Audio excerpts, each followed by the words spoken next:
Hey everyone, welcome back to our fly to fish video here today.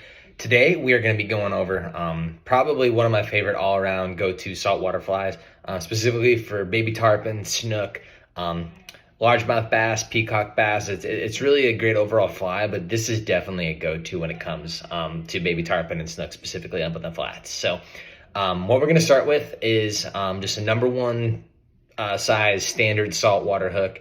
Again, kind of like wider gaps, usually pretty good, but you know, the Gammas, Tiemcos, like whatever, they're pretty solid. This is just a kind of a standard Gamakatsu number one saltwater hook. So we already got it in the vise.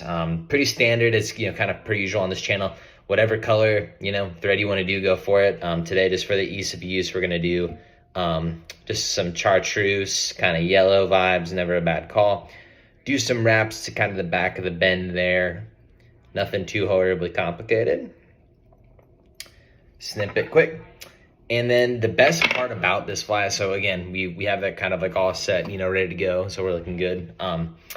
Easy couple of materials. This is actually a legit a 2-material fly, pretty easy. So we have a piece of like white craft fur. You can buy craft fur from any store. You can even kind of buy them from like Michael's, things like that, which is crazy. But we're just gonna do a small piece of craft fur. I've already cut this one just for the sake of the video. And then our good old bucktail. So we got a couple of those, and that's it. So where this fly is good is in really shallow water situations. We're not going to put any like, you know, lead heads on there or, you know, dumbbells or anything like that. And really what's great on these is that they push some water, which is great. Sometimes you just need enough to the fish will see it. So again, we got our craft fur right here, and we're going to tie it a little bit closer to kind of the back of the hook. That's really like the only one to kind of keep in mind here, is that you don't want to put this too far to the front of the hook because you want it to have a little bit of length. So I'm just gonna do a couple of wraps there like that, where it's just gonna look like that to start. Pretty easy, right? And we're just gonna make sure that it's like situated in there pretty good. The good one on craft fur, and again, I'm not gonna lie, it's not, I don't tie super often with this material other than doing this fly, is that it is like very kind of forgiving from like when you're trying to tie it down, which is great. So as you can see, we just kind of have a little bit of it tied to the back there, right? And then we're gonna do a couple wraps underneath this just to kind of get it off the bend of the hook a little bit. Again, this is kind of, you know, optional. I typically like doing it just because it doesn't foul as much, like, you know, especially if you're kind of throwing on a windy day. And so you can see that just kind of comes off the back of the hook a little bit. So, you know, not too hard so far, right? Now, we're gonna do a couple wraps there. You wanna kind of do a little bit of a gradual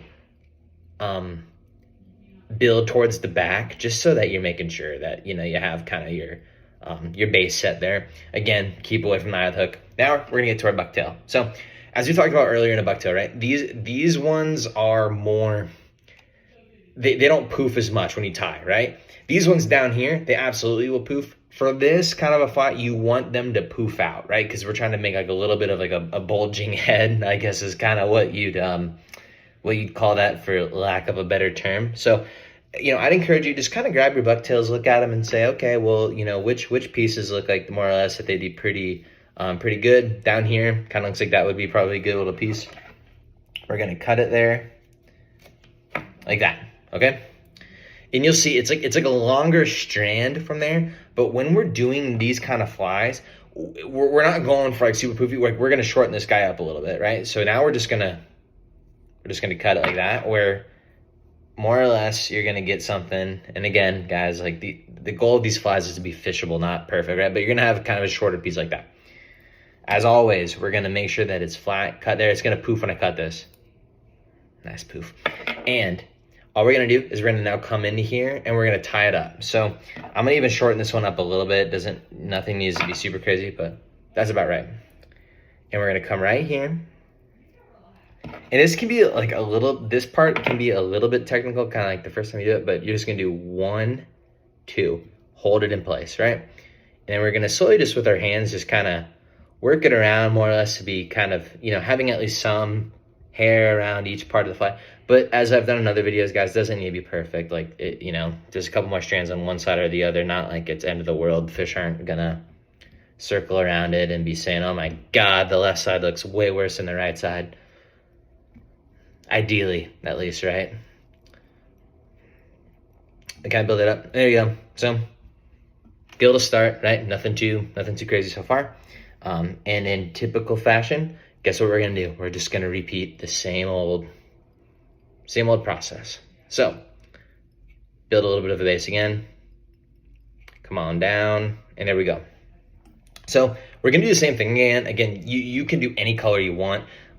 Even like on this, like a brown could be kind of good. I just really like white when it comes to like the saltwater baby tarpon snook flies. They appear to get hit pretty consistently, and it's good. Like I said, any really saltwater fish should hit the fly, but these especially I've found just like super effective up in the mangroves. So we're gonna do the exact same thing, guys. Right? We're just gonna find a piece that we like. And after this is the last step. So do yourself a favor, and I kind of like making this piece a little bit bushier when I cut it, like where it's just it shows up a little bit better. It's gonna kind of create a little bit of a poof. So like last time, I cut it off. I already slipped off like the end fibers that are gonna be pretty good there. And so then what I'm gonna do, as always, is I'm gonna shorten her up. We're gonna. But see, and this will even happen sometimes, my friends, is I still even left this one a little bit too long. That's good. And now we're gonna do the same exact thing, right? We're gonna go 1, 2. The 2 is just to hold it, right? Make sure that we're not like going too crazy. And we're gonna wrap it around, just like last time. This one actually wrapped pretty nicely, which is good. Hold it there, cool. Do a couple ties just to hold it into place, like right there. And what you're trying to do, right, is you see how that head's starting to kind of form? It's good because it'll kind of push the water, pulsate a little bit. And so when fish are tracking it, not only can they see it, but they can kind of feel a little bit of a vibration. It's not a ton, but I have found that, with a little bit more of a head, the better that these fish can kind of track it and hit it. So we tied that in, right, a couple times. And now we're just nothing too nothing too overcomplicated. We're just going to come underneath it and wrap it there and then just do that. And so from here, we're going to whip finish. As you'll see, I left like a good little gap from the eye. That's okay on this fly, right? We don't need to be doing anything too crazy. And get our good old whip finish tool, or if you're so talented where you can just do it with your hands, you can have at it. And as always, on the saltwater hooks and the saltwater flies especially, I kind of like to do the double wrap, which is good. 2, 3, 4, 5, sorry. All right, good to go. What are we at? 7 minutes, great. And there we go. So this is what it looks like right now. It definitely, like on kind of the on the front, it's a little bit like kind of like a little bushy, I'd say, right? So what we're gonna do is we're gonna trim it down a little bit. Now, again, this is a little bit more of an optional, but I have just kind of found that for streamlining the fly a little bit, it never really hurts, and it's actually pretty good. So all we're literally gonna do, guys, is we're just gonna grab this up a little bit, and we're just gonna trim it down a little bit. Give it a little bit of a haircut. Again, you can kind of test with some of this, guys. It doesn't need to be the most perfect thing on earth. It's just that you are more or less trying to make sure that you do have something that is going to sink a little bit, not a ton. And we're just giving it a little bit of a haircut. Haircut. Cool. Trim on a couple of just on below there, which is great. And so yeah, that's already looking good. Sorry, a little bit of a trim. You can probably fast forward through this if you want to, but we're getting pretty specific on our trim today. And I like just like cutting the pieces that are kind of gonna maybe interfere with the hook.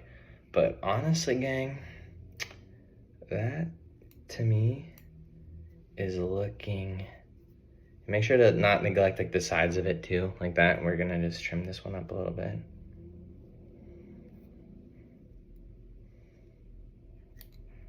There's a good trim.